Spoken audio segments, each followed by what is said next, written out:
Hi, I'm Jenny Miller of Let's Get Sewing. Welcome to my YouTube channel. Are you ready to take your sewing journey to the next level?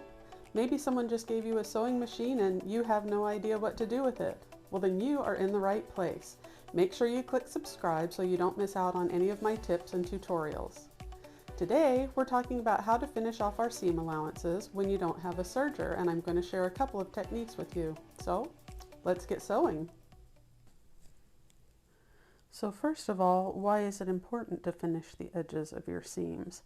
Well, if you're working with a woven fabric, the fabrics will fray, and over time, as you wash the garment, these things are going to fray and you're going to be left with a really uneven edge, and it can even fray to the point that the seam pulls out.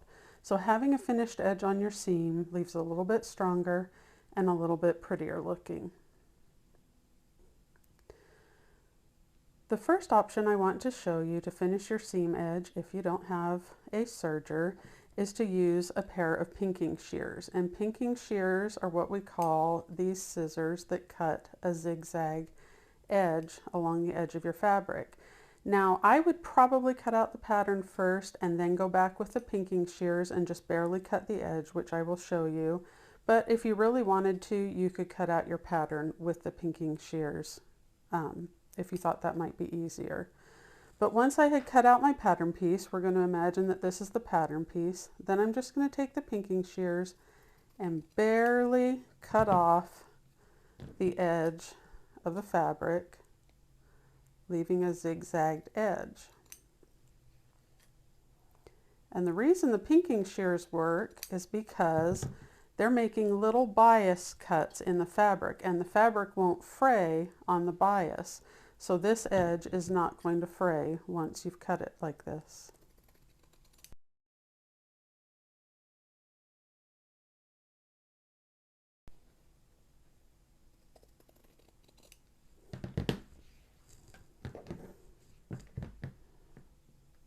Okay, you can see that I have barely cut any fabric off of the edge, and that is because I want to still use my 5/8 inch seam allowance, and if I've cut too much off and then I do a 5/8 inch seam allowance, my garment might end up too tight.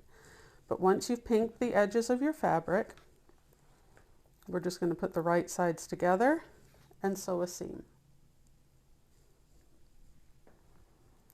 And once you've sewn that seam and pressed your seam open, you can see that the edge of your seam will be finished by the pinking. Another method for finishing the edges of your seams is to just run a zigzag stitch as close to the edge of the fabric as you can. You want to try to not go over the edge because, again, that's going to bunch up your fabric and skew your 5/8 inch seam allowance a little bit, but go right down the edge as closely as you can. You may still get a few little threads that fray. You can just pull those out, but that's not going to fray your entire seam allowance, and it's going to look much nicer. I hope you found this video helpful. If so, hit the like button and let me know in the comments. See you next time.